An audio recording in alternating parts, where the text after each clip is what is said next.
Hello pilots, and this is Efefay from the CDB Academy, and today we're going to be talking about keybinds.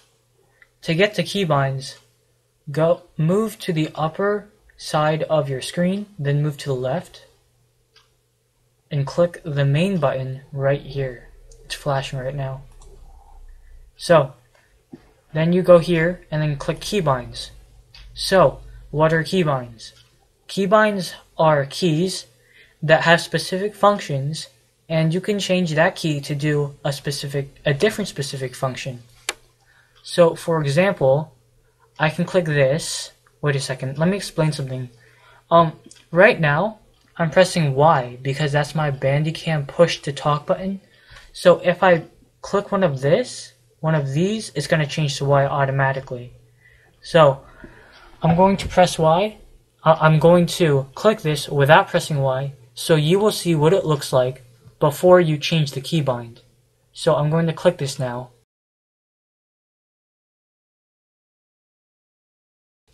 That's what it looks like when you click it without actually choosing the key yet. And because I pressed Y to talk again, it now automatically changes it to Y. So let me remove this key binding.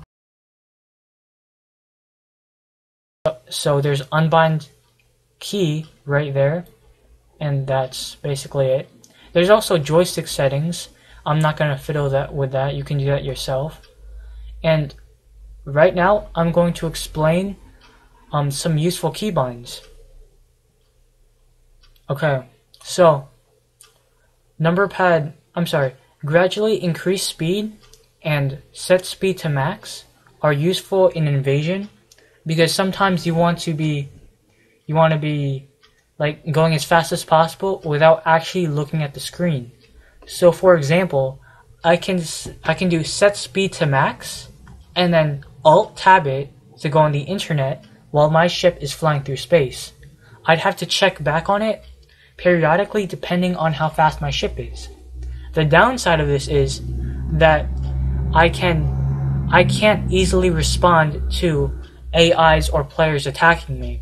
So I just have my internet blocking one side of my screen while the other side of my screen has star conflict.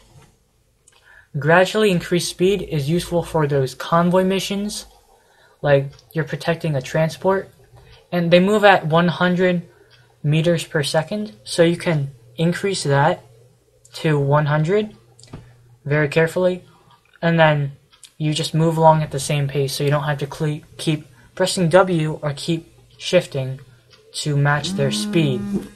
So gradually reduce speed just reduces speed, and set speed to 0 is useful, like if I don't want to set speed to max anymore. Okay, interact key is also useful for invasion. I have 5 buttons on my mouse, so if I have to interact, it's really easy for me because I have mouse button 5. Target indication is very, very, very useful in PvP because you want to know who's targeting you and who you should target, like who's the best one. So, to lock target in crosshairs, usually it's default and the scroll wheel.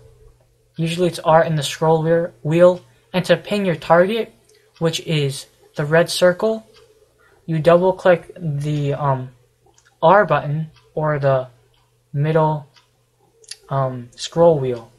Sorry.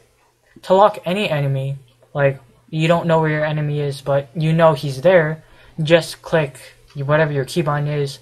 Lock who's locking you is very, very important because somebody might be shooting you and you don't know who's shooting you, so you press your keybind for that and it will automatically lock who's locking you. Lock allies target is also useful, although I don't have it right now because I don't have enough spaces for that. But you can basically team up. You could focus fire any enemy when you use that. Map toggle brings up the map for the subsector in invasion, and then doing that twice removes it. Show map hold, it's basically the same thing but you hold it.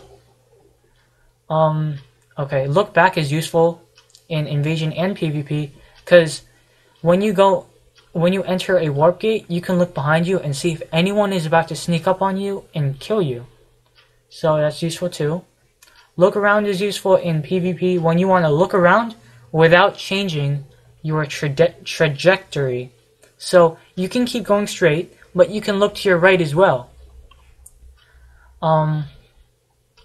Okay. Toggle mouse cursor is also useful because when you have this inventory right here, you can press Z and then remove something from your inventory. So Z, holding down Z, then I click something. So it removes it from my inventory. Also, if I want to go into chat, I can either press enter or this right here while pressing Z. Free aim is useful because you can launch unguided missiles or anomaly generators from any position, so you can turn your screen and shoot in that direction. So it's, for example, you can use an electromagnetic torpedo and EM torp and interceptor behind you while you're on a frigate. The global map brings up everything in invasion. Minimap mode changes this minimap from 2D to a 3D radar. I don't have the scanner because I didn't buy the special scanner. Let's see what are some other useful things. Oh, all eyes on target. When you're dead, sometimes you can see like the entire battlefield, and you can't ping a target by using R or middle wheel. So what you do is press Numberpad 3 or whatever key you have it set to, and you can ping targets while you're dead, so your allies know what's happening if they don't know. Push to talk is just voice communications. And screenshot JPEG, which I have set to the squiggly next to, I don't know what it's called, next to 1. So I just do that whenever I want to take a screenshot. And I think that's pretty much it. Let's see what this does. Okay, I don't have to deal with that. Okay. Cancel. So I think that's pretty much it for today. This is Efefay from the CDB Academy, and I will see you in battle. Don't forget to subscribe.